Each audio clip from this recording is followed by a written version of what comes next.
इस साल काफी सारी मूवीज रिलीज हुई हैं। ऐसे में आपके लिए ये चूज करना काफी ज्यादा मुश्किल हो जाता है कि किस फिल्म को देखें और किसको स्किप करें। और अगर गलती से भी गलत मूवीज को चूज कर लिया तो सारा मूड खराब हो जाता है। तो आज तुम्हारा भाई 2024 की इसी साल रिलीज हुई बेस्ट 7 मूवीज लेकर आया है। लिटरली दोस्तों, ये वीडियो मेरे चैनल की अब तक की सबसे बेस्ट वीडियो होने वाली है। वैसे तो इस लिस्ट की सभी मूवी एक से बढ़कर एक है, लेकिन लास्ट की 2 मूवी 2024 की सबसे बेस्ट मूवी है, जिनकी जितनी भी तारीफ की जाए कम है। नंबर 7, इस फिल्म की कहानी केरल के हॉस्पिटल में हो रहे मर्डर से शुरू होती है। इन मर्डर्स की मिस्ट्री को सॉल्व करने के लिए ये केस पुलिस इंस्पेक्टर ओजलर को दिया जाता है, जो खुद अपनी जिंदगी से थका हारा है, क्योंकि उसे एक दिन एक फेक कॉल आती है जिसमें उसे बताया जाता है कि डबल मर्डर हुए हैं। वो तुरंत क्राइम सीन पर पहुंचने के लिए घर से निकल जाता है। वापस आने पर उसे पता चलता है कि उसकी वाइफ और बेटी गायब हैं। इस फिल्म में आपको यही देखना है क्या इंस्पेक्टर ओजलर अपनी वाइफ और बेटी को ढूंढ पाता है या नहीं, और इसी के साथ क्या वो हॉस्पिटल में हो रहे मर्डर्स के पीछे की मिस्ट्री को सॉल्व कर पाएगा या फिर नहीं। ये जानने के लिए आपको movie Abraham Ozler Disney plus Hotstar पर देखनी होगी। इसमें आपको एक्शन, थ्रिल, सस्पेंस, मिस्ट्री सब कुछ देखने को मिलेगा। इस मूवी को IMDb पर 6.5 की रेटिंग मिली है।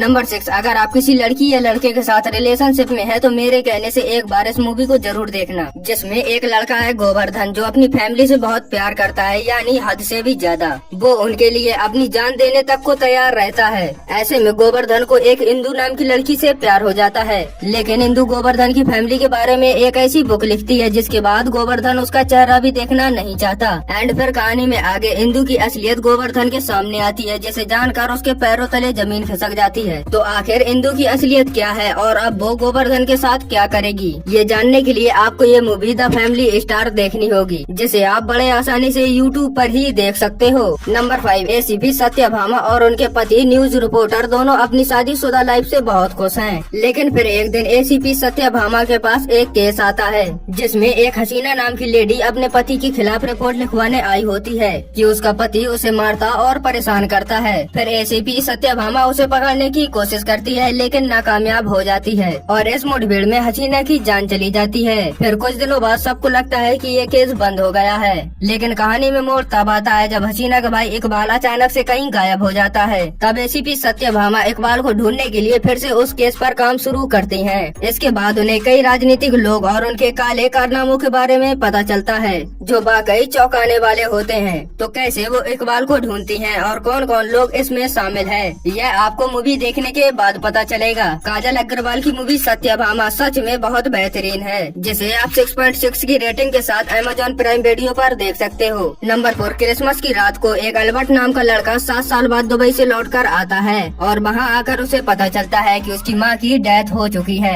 इसी बीच उसे एक अजनबी लेडी मिलती है जो अपनी बच्ची के साथ बहुत उदास बैठी थी। अल्बर्ट उसके पास जाता है, वो दोनों बातें करते हैं। फिर वो लेडी अल्बर्ट को अपने घर ले जाती है। एक ही रात की मुलाकात में उनकी नजदीकियाँ बहुत बढ़ जाती हैं। वो दोनों आपस में रिलेशन बनाने की सोचते हैं। तभी उनकी नजर पड़ती है उस लेडी की पति की लाश के ऊपर, जिसे किसी ने गोली मार दी थी। तो आखिर उसे किसने और क्यों मारा, क्या इस मर्डर के पीछे उसकी वाइफ या अल्बर्ट का हाथ है, ये जानने के लिए आपको नेटफ्लिक्स पर अवेलेबल 6.9 की रेटिंग के साथ मैरी क्रिसमस मूवी को देखना होगा। आगे बढ़ने से पहले अगर आप चैनल पर पहली बार आए।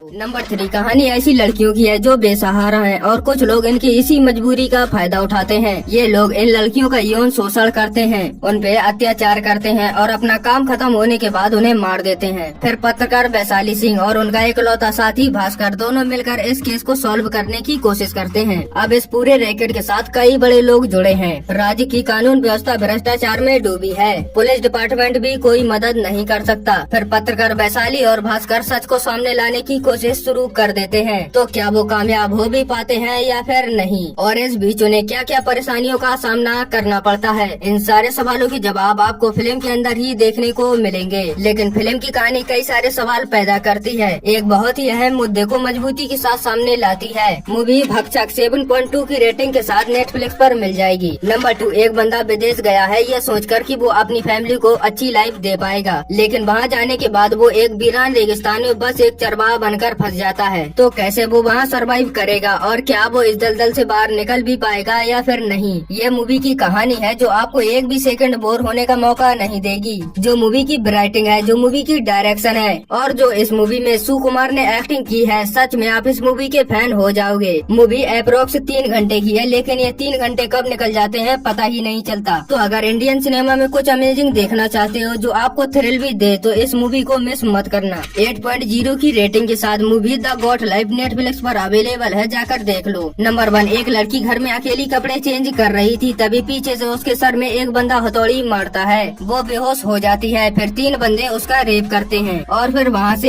एक डस्टबिन चोरी करके निकल जाते हैं। फिर उस लड़की का पिता पुलिस स्टेशन रिपोर्ट लिखवाने जाता है। आप सोच रहे होंगे रेपिस्ट को पकड़ने की रिपोर्ट लिखवाने गया होगा, लेकिन ऐसा नहीं है। वो डस्टबिन चोरी होने की रिपोर्ट लिखवाने गया है और वो पुलिस से कहता है डस्टबिन ढूंढ कर ला दो, मैं तुम्हें 5 लाख रुपए दूंगा। अब आपके मन में एक डाउट होगा, वो अपनी बेटी की रेपिस्ट को पकड़ने की बजाय डस्टबिन क्यों ढूंढ रहा है। तो ये डाउट क्लियर करने के लिए आपको ये मूवी देखनी होगी। इसमें एक्शन थ्रिल तो है ही और साथ में सस्पेंस की भी कोई कमी नहीं होगी। अगर आपने ये मूवी देख ली तो आप महीनों तक इसकी स्टोरी भूल नहीं पाएंगे। मूवी महाराजा 8.6 की तगड़ी रेटिंग के साथ नेटफ्लिक्स पर अवेलेबल है, जाकर देख लो। तो बस इस वीडियो में इतना ही, मिलते हैं एक और नई वीडियो के साथ। तब तक के लिए जय हिंद जय भारत।